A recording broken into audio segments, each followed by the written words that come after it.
dressed up, especially for the occasion, because I knew Jan was going to be hosting. I said, "Can I leave my slippers on?" And she said, "Sure. Only if I wear my mix and match pants. Socks." So we're all set. Thank you for coming tonight, everybody.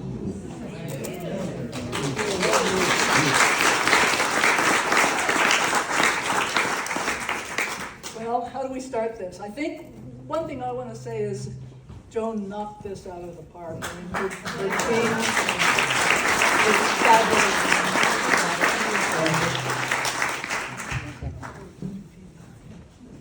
Okay. You keep going, I'll sit right here. Okay, well, whatever questions come right off the top of your head, Jan, I'll see if I can't shoot them down.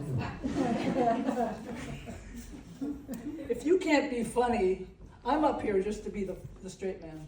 Okay. Okay? Because you've heard me tell jokes, and nobody here wants that experience. Neither do I. It's a breathtaking experience. Listening to Jan tell a joke and then explain it. Well, you got to forget the punchline first, and then you kind of work backwards. Or you do the punchline first, and then it's over. So you know what? You should really ask whatever, because we never talked about the film. We've talked a lot about my life. Jan, we go camping together. As we say, I pay for everything. She does all the work. All the work. That's true. Because she doesn't want to sleep in a tent that I put up. How is it that you have the courage to open your life to total scrutiny? Well, a couple of things. One is that my family was gone, and so I couldn't, hurt those feelings any more than I'd already been through.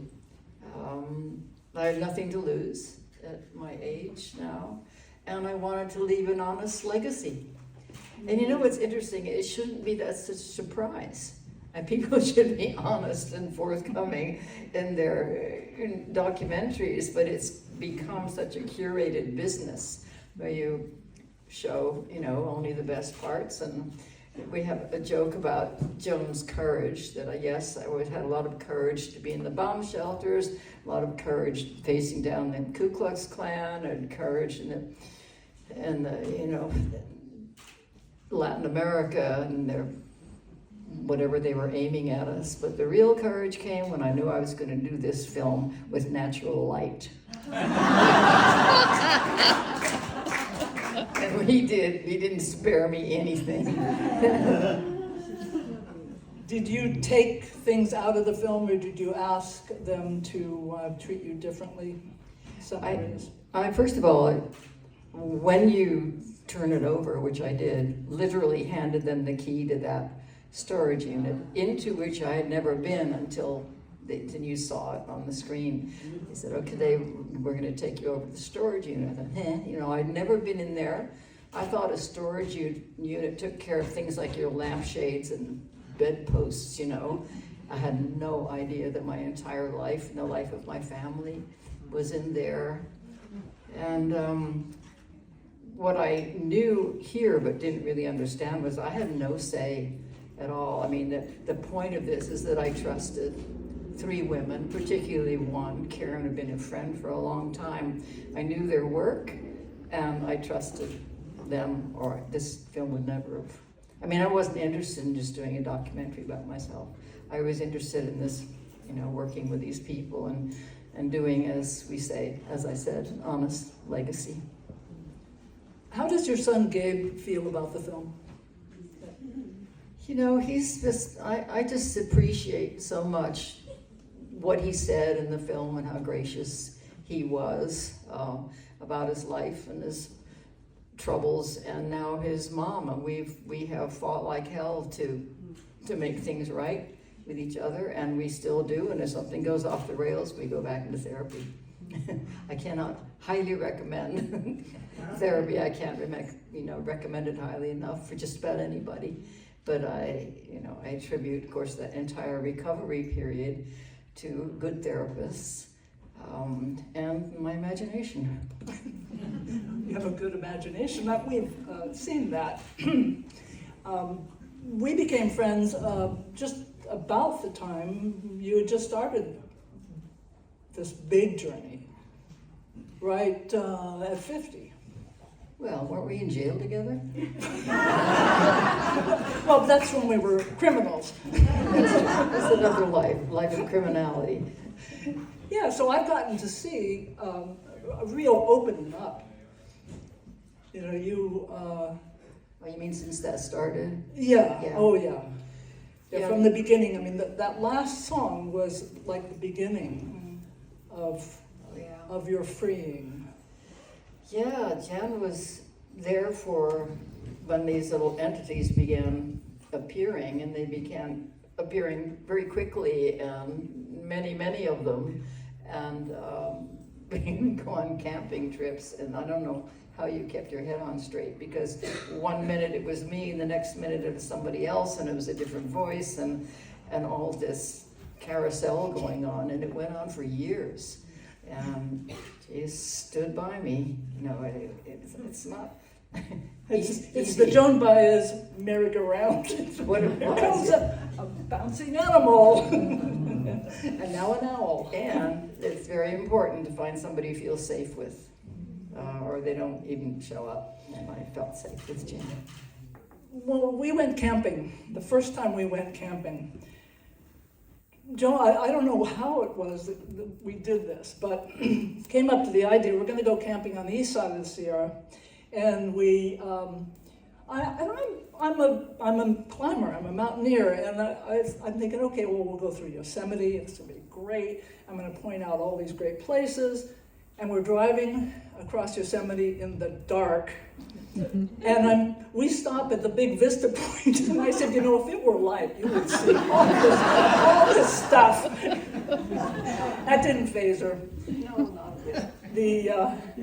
But that same trip, I believe, was freezing. Fucking freezing. And I had a crummy little sleeping bag, and she, of course, had, her mountaineering gear and all the rest of it. Kindly gave me all the stuff, put me in the truck, covered me with all this, and she had my itty bitty little scrappy sleeping bag, sleeping in the snow, if I remember correctly. Some of us have more insulation than others built in. Yeah, well, anyway. So it started, and it's gone on since then. But as they say, enough about me. What do you think about me, folks? No. You really want to know? Yeah.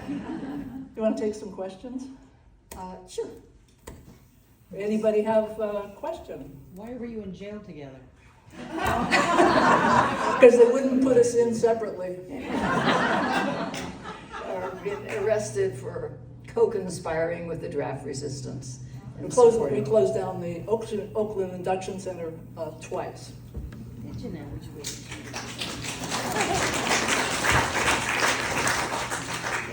Thank you.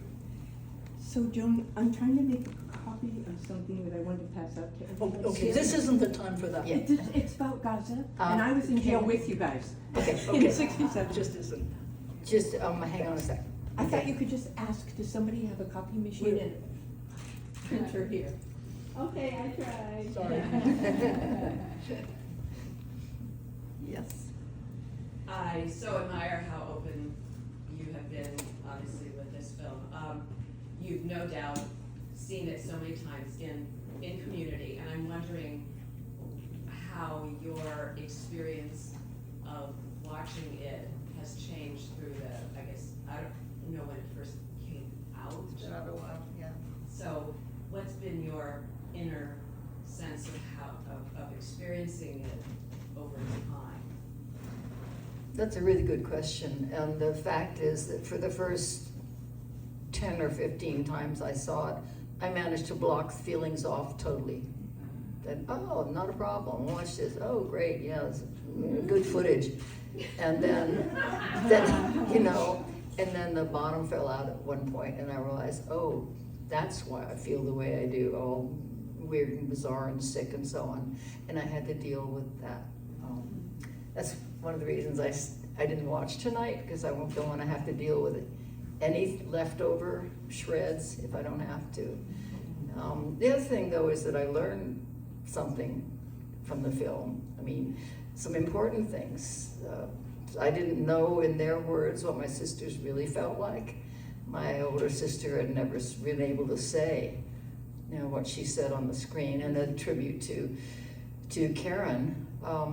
Pauline would never get in front of a camera, anything, and she opened up and talked with Karen. So a lot of special things came about in the whole thing because of the nature of everybody involved.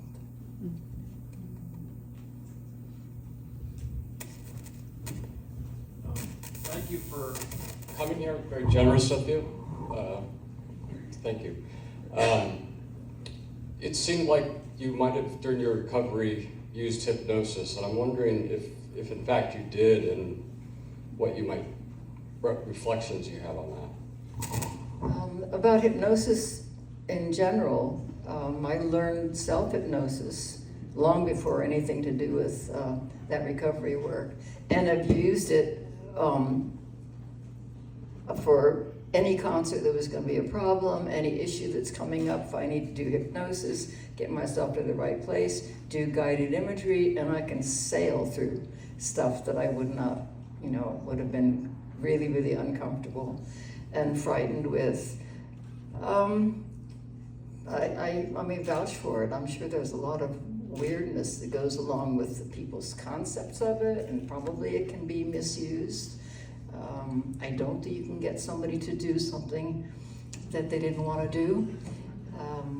And I would say I'm glad that my parents got their say in the film. That's their memory. They were my family. I loved them.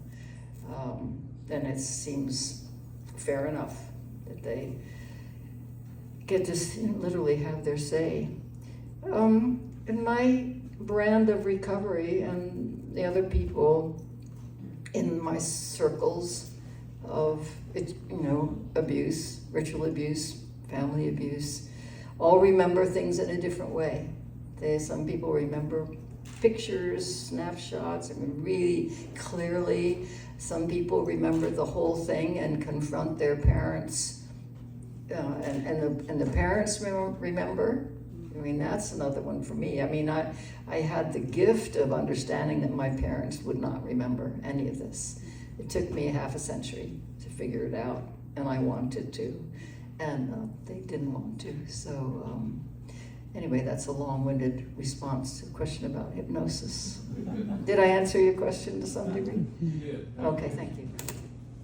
Just real quick, I just wanted to say that I really liked your drawings. I didn't realize that you also that as well. And are you still drawing? And I assume all of the drawings in there were yours, but just animated, correct? The drawings were all mine, and then the animation I didn't even know about. I mean, somebody said, we want to do some animation. I thought, oh God, you little weird Daffy Duck or whatever. I didn't get it. I had no idea. In fact, Karen said she didn't know it could be that good. I thought it was brilliant.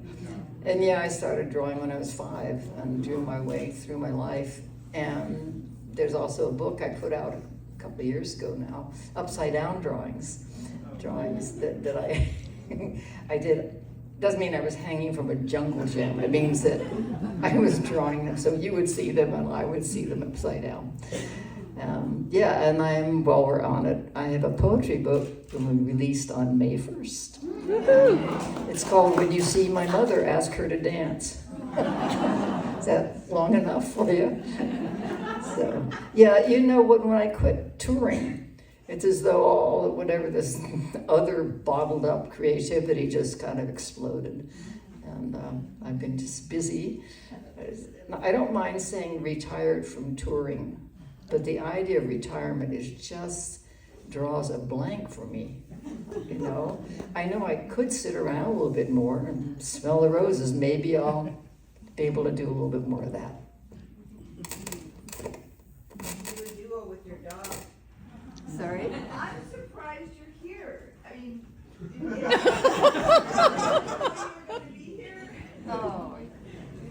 Oh, tonight, It's a surprise. we're just full of surprise. Is this the first time you've shown the movie?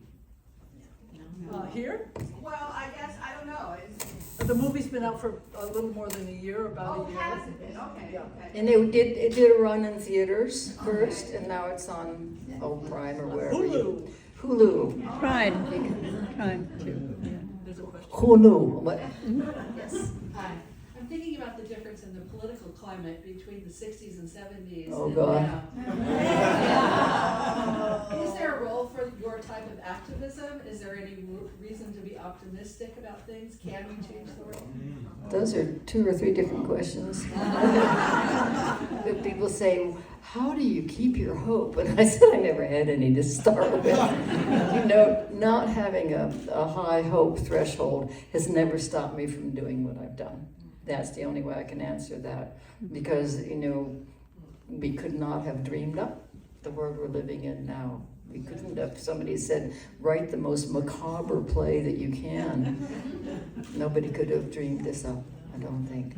So working uphill in an avalanche of evil is our job. And yeah.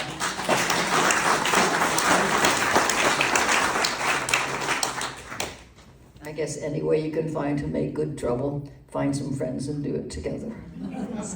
So I noticed there are a lot of dogs, you're with dogs a lot, so what role do and have dogs played in your life? In my life, what role do dogs play in my life? I've never been without a dog.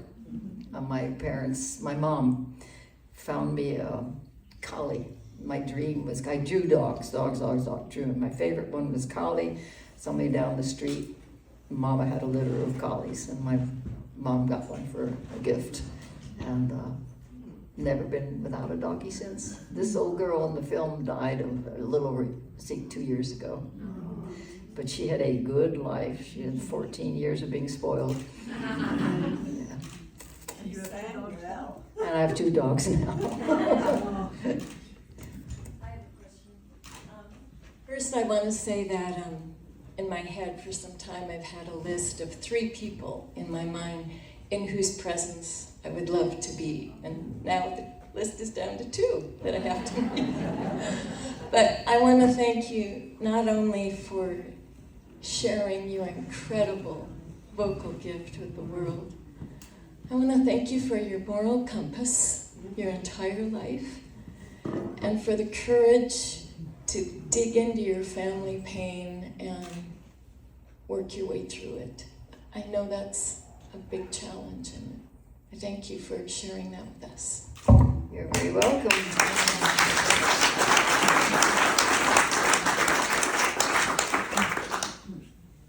I just want to say a thing about that. When people ask me what I'm most proud of in my life, it would be getting through the tunnel. You know, just taking it on and getting through to the other side. So that was another. That was what my question was going to be about, and said you projected such a fearlessness as this young woman emerging from the 13-year-old onward, such fearlessness to be in these venues in front of all these people and these protests and the violence, and yet this was the thing that sounds like it was the hardest. Oh, yeah. Yeah, I think, well, we kind of joke too about going into situations that we know are, let's talk about it. If you can't hear me, let me know. You're either really, really brave and a little bit stupid, you know, or you wouldn't have gone there in the first place. But, yeah, just have to do it anyway. Well, I just want to acknowledge that this quote that I've always loved is, do not go into darkness on an overcast day. And because you need to carry a light. And you've been the light to all of us. Thank you, thank you. Have you written any songs lately? Last song I wrote was 35 years ago. Except for that little ditty I did about Trump. but. But I can see, the last song I did write was at a moment when I was having a writer's block, and I called Janice in and I said, help, what do I do? And she gave me this, this list of suggestions. You look around, you find an object, you write this and that about it, you raise the key here, and you lower it for the chorus. So what happened was I saw a picture of my son holding a coconut. And the song that came out was, coconuts sitting in my hand, reminding me of my island man, and my island man sitting in his hut. He's dreaming about my coconuts.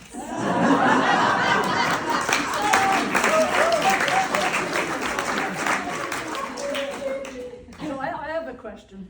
You want the second verse? No, I'll sing the second verse, like I always do. No, I've heard that you spend time in a tree. Can you hear? Yes. Okay, she's heard that I spend time in a tree. Jan built me my tree house decades ago, and it's a platform. I didn't want a roof because I want to see the stars and the moon and be closer to the birds. And I fell out of it about 15 years ago, Jesus, a long time ago, smacked my pelvis around, kind of stayed away from it, sort of ish, and now we're going back up in the tree, yeah. We have a auto belay device for Joan to go up into her tree and descend safely. Yeah, because we stood around, we got these people with these brilliant ideas, and I know this engineer, and I know this guy who designs boats, and this extraordinary ideas for how to get stairs that were safe back up into the tree. It would have taken decades with no permits from Woodside. So Jan showed up one day, she said, why don't we get you A harness. a harness? And a belay. And I never go up without, or down without having that on. And that's the answer to that. It saved me about $50,000 and, And a whole cracked pelvis. yeah, and Jeez. I think we've done it. I feel like, for so many years, 65, 70 years, you've been such a big part of my life, your music, your leadership, your courage.